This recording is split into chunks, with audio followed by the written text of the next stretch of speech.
नमस्कार दोस्तों, मेरा नाम है शम्मीर। आप देख रहे हैं एचपी स्टडी चैनल को। दोस्तों, आज के इस वीडियो में हम डिस्कस करने वाले हैं हिमाचल जीके के 10 मोस्ट इंपॉर्टेंट क्वेश्चंस जो कि अपकमिंग एग्जाम्स के लिए एक्सपेक्टेड रहने वाले हैं। ध्यान से इस वीडियो को देखिएगा, काफ़ी नॉलेज आपको मिलने वाला है, क्योंकि एक क्वेश्चन से रिलेटेड जो भी अदर इंपॉर्टेंट फैक्ट्स बनेंगे उन्हें भी कवर करने की कोशिश करूँगा। बाकी जो भी आपके डाउट्स हों, क्वेरीज हों, क्वेश्चन हों, यह है मेरा व्हाट्सएप नंबर, आप मुझे यहाँ पर मैसेज कर सकते हैं, मैं रिप्लाई करने की कोशिश करूँगा। पहला क्वेश्चन है इस वीडियो का, महमूद गजनी ने जब 1009 ईस्वी में नगरकोट पर आक्रमण किया, इस समय कांगड़ा में कटोच वंश का शासक कौन था? अगर मैं पहले इस क्वेश्चन की बात करूं, सीधा क्वेश्चन पूछा जाता था, महमूद गजनवी ने कांगड़ा पर हमला कब किया था? 1009 ईस्वी आपको याद रखना है। अब ये क्वेश्चन घुमा फिरा के पूछा जाता है। अब पूछा जाता है कि उस समय कांगड़ा कटोच वंश शासक कौन था? तो आप सभी को याद रखना है Jagdish Chand. B is right answer. तो ये सारे हमले जो कांगड़ा के ऊपर हुए हैं या फिर हिमाचल में जहाँ भी हमले हुए हैं, जो लड़ाइयाँ हुई हैं, आपको अच्छे से याद रखनी है। एग्ज़ाम्स में यहाँ से प्रश्न आते हैं। उसके बाद दोस्तों मैं यहाँ पे बात करूँगा, जो कांग्रेस पार्टी की बैठक हुई थी, कब हुई थी, ये क्वेश्चन पूछा गया है। तो कहाँ हुई थी? ये हुई थी सुजानपुर टीरा ताल में। तो दोस्तों इस बैठक का मुख्य उद्देश्य क्या था? तो आंसर की बात करूं, 1927 आपको याद रखना है। सुजानपुर टीरा में ताल में कांग्रेस पार्टी की बैठक हुई थी 1927 में। और इसका मुख्य उद्देश्य क्या था? 1927 की बात जब भी आएगी तो इतिहास में आपको साइमन कमीशन याद रखना है। तो इसके विरोध में जगह जगह बैठकें हो रही थी पूरे भारत में। तो हिमाचल में ये सुजानपुर टीरा ताल में हुई थी। अगर मैं प्रमुख नेताओं की बात करूं, लाला लाजपत राय आपको याद रखना है। अगर मैं हिमाचल के सबसे बड़ी क्रांतिकारियों में से एक, अगर उनके नाम की बात करूं, पहाड़ी गांधी यानी कि बाबा कांशीराम जी। तो ये सारी चीज़ें आपको अच्छे से देखनी है, आपको काफ़ी नॉलेज मिलने वाला है। हमारे चैनल के साथ जुड़े रहिए। उसके बाद दोस्तों, चंबा पीपल डिफेंस लीग, इसका गठन कब हुआ था? 1932 में। ये क्वेश्चन आ चुका है प्रीवियस ईयर एग्जाम्स में। इसका मुख्यालय काफ़ी बार पूछा जाता है, खास तौर पे हाई लेवल एग्जाम्स में। तो ये जो चंबा पीपल डिफेंस लीग है, इसका उद्देश्य था जो अंग्रेज हैं उनका विरोध करना। अगर मैं बात करूं मुख्यालय की, तो ये हिमाचल से बाहर था, यानी कि लाहौर। B is right. ये जो लाहौर है उस समय इंडिया में ही था 1932 में, अब ये पाकिस्तान में है। उसके बाद दोस्तों इसी क्वेश्चन से संबंधित आपको एक चीज़ याद रखनी है, क्योंकि पजल हो सकते हैं आप सभी। चंबा पीपल डिफेंस लीग की बात जब भी आएगी तो आपको याद रखना है ये 1932 में गठित की गई थी। चंबा सर्वेंट एसोसिएशन की बात आएगी तो 1936 आपको याद रखना है। 4 सालों का इसमें गैप था। तो आई थिंक आपको समझ आ गई होगी बात। उसके बाद ये क्वेश्चन जो है, अगर मैं सिंपल वे में बात करूं तो सीधा क्वेश्चन आता है, 1857 की जो क्रांति हुई थी हिमाचल में, जो बुशहर रियासत थी, तो उसके किस शासक ने अंग्रेज़ों का विरोध किया था? तो आप सभी का सही आंसर होना चाहिए राजा शमशेर सिंह।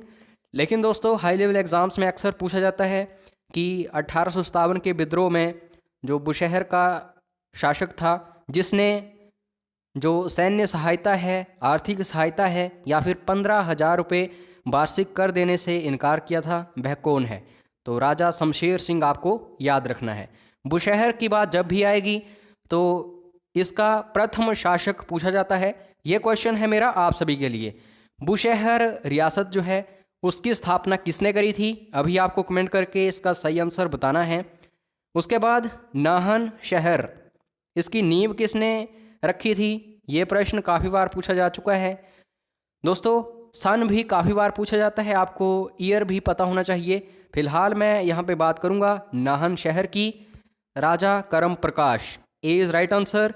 इनके द्वारा नाहन शहर की स्थापना की गई थी। 1621 में स्थापना करी गई थी नाहन शहर की, ये भी आपको पता होना चाहिए अच्छे से। इन जो भी तिथियां हैं ध्यान से देखिए, यहाँ से काफ़ी प्रश्न बनते हैं और पजल होते हैं सभी स्टूडेंट्स।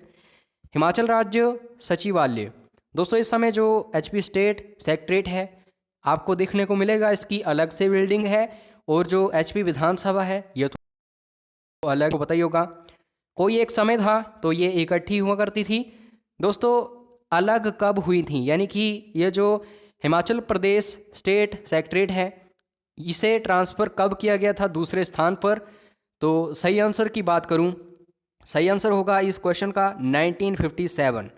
इससे पहले जो एचपी सेक्रेटरीट है और एचपी विधानसभा ये एक ही बिल्डिंग में हुआ करती थी, यानी कि इस समय जो एचपी विधानसभा है वहाँ पे।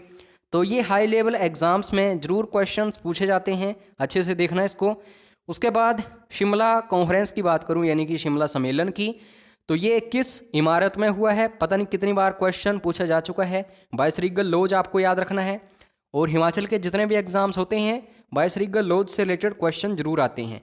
तो इसे कब आयोजित किया गया था? सिंपल सा आंसर होगा, सबसे सिंपल क्वेश्चन आज के इस वीडियो का, 1945 में हुआ था शिमला सम्मेलन।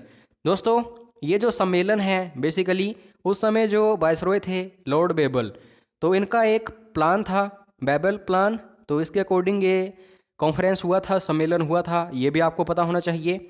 उसके बाद मैं बात करूं हिमाचल के पहले चुनाव में राज्य विधानसभा के लिए कितने सदस्य चुने गए थे? ऑलरेडी मैं काफ़ी बार डिस्कस कर चुका हूं, जो 1951-52 में पहले आम चुनाव हुए थे हिमाचल में। तो आपको सबसे पहले यह याद रखना है कि एचपी विधानसभा जो है उसमें जब पहली बार वोटिंग हुई थी तो उसमें कितने सदस्य थे? तो 36 आपको याद रखना है, यानी कि 36।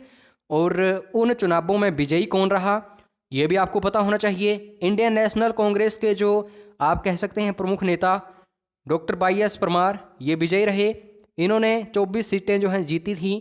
तो ये सारी चीज़ें आपको अच्छे से देखनी हैं।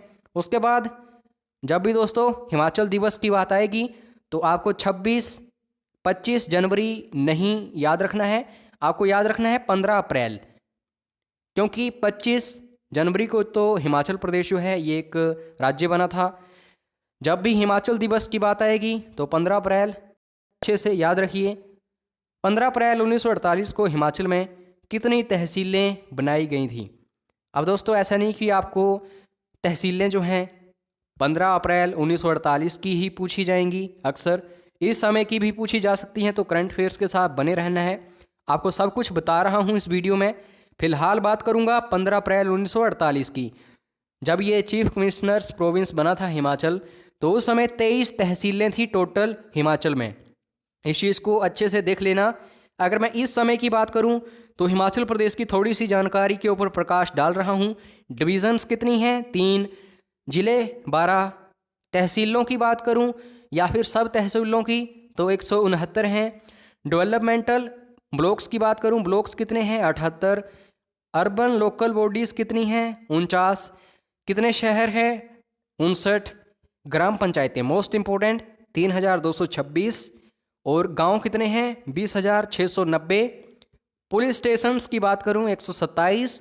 लोकसभा सीटों की बात करूं 4। राज्यसभा सीटों की बात करूं 3।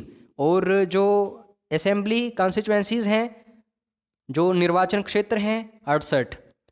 जरूरी नहीं है दोस्तों कि इन फ्यूचर भी ये सारे के सारे आंकड़े सही रहें, ये चेंज भी हो सकते हैं। तो करंट अफेयर्स को जरूर विजिट करते रहिए या फिर हमारे चैनल के साथ जुड़े रहिए, आपको सब कुछ बताया जाएगा। मंडी प्रजामंडल के अध्यक्ष कौन थे? दोस्तों मंडी प्रजामंडल अलग से है, मंडी षड्यंत्र अलग से है, मंडी सम्मेलन अलग से है। तो आइए फटाफट से देख लेते हैं। जब भी मंडी प्रजामंडल की बात आएगी इसके अध्यक्ष कौन थे? स्वामी पूर्णानंद। ये जो सही आंसर है ये आपको याद रखना है। साथ में अगर मैं बात करूं जो प्रजामंडल हैं हिमाचल में, इनकी शुरुआत कब हुई थी? तो 1848 से लेकर के 1948 तक ये प्रजामंडल चले, जिसमें सिरमौर प्रजामंडल, धामी प्रजामंडल या फिर जो भी हैं सब कुछ आपको पढ़ना पड़ेगा। मंडी षड्यंत्र की बात करूं 1914-15 में देखने को मिला था। उसके बाद मैं बात करूं यहाँ पे मंडी सम्मेलन की, तो दोस्तों ये 1946 में देखने को मिला था। इसमें GS ढिल्लों जो हैं इन्होंने अध्यक्षता की थी, चेयरमैनशिप, और 48 इसमें प्रतिभागी थे, रिप्रेजेंटेटिव थे। तो ये भी आपको अच्छे से याद रखना है। आपको कमेंट करके बताना है वीडियो कैसा लगा। अगर कोई भी कमी है तो बताइए, मैं इंप्रूवमेंट करने की कोशिश करूंगा। और वीडियो को लाइक करना ना भूलें, काफ़ी मेहनत करता हूं। पेड क्रैश कोर्सेज चल रहे हैं हिमाचल के सभी एग्जाम्स के लिए, तो अच्छे रिजल्ट्स के लिए आप इन्हें ज्वाइन कर सकते हैं। फिलहाल दोस्तों वीडियो देखने के लिए धन्यवाद। जय हिंद, जय हिमाचल।